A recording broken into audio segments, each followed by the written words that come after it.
আজকে বানিয়েছি গ্রাম বাংলা একেবারে খাঁটি স্বাদের চ্যাপা শুটকি ভর্তা।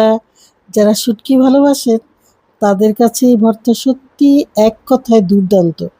প্রথমে আমি নিয়েছি চ্যাপা শুটকি। শুটকি কাটাকে ভালো করে পানিতে ধুয়ে পরিষ্কার করে নিয়েছি, যেন অতিরিক্ত লবণ আর ময়লা চলে যায়। তারপর কিছুক্ষণ গরম পানিতে ভিজিয়ে রেখেছি, এতে শুটকি একটু নরম হয়ে যায় এবং রান্না করতে সহজ হয়। এরপর নিয়েছি প্রায় একটা গোটা বড় রসুন আর 10 থেকে 15টা কাঁচামরিচ, সাথে দিয়েছি শুকনো মরিচ। শুকনো মরিচগুলো আগে ধুয়ে নিয়ে কিছুক্ষণ গরম পানিতে ভিজিয়ে রেখেছিলাম। তারপর সেই মরিচগুলো ব্লেন্ড করে নিয়েছি, যেন সুন্দর করে চিলি ফ্লেক্সের মতো হয়ে যায়। এবার একটা ফ্রাইং প্যানে আগে পেঁয়াজ আর রসুন হালকা করে ভেজে নিয়েছি। যখন পেঁয়াজ আর রসুন থেকে সুন্দর ঘ্রাণ বের হতে শুরু করলো, তখন এর সাথে দিয়ে দিয়েছি সেই ব্লেন্ড করা শুকনো মরিচ। তারপর শুটকির উপর ঢেলে দিয়েছি এই মশলাটা। এরপর সব কিছু নামিয়ে কিছু নিয়েছি পাটায়।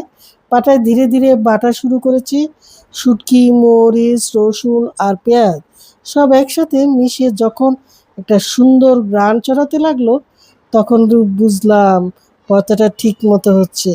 পেঁয়াজটা আমি পুরোপুরি বাটিনি, একটু আদা বাটা রেখেছি, কারণ খেতে গেলে যদি পেঁয়াজের ছোট ছোট বাইট মুখে লাগে, তখন ভর্তার স্বাদটা আরও বেড়ে যায়।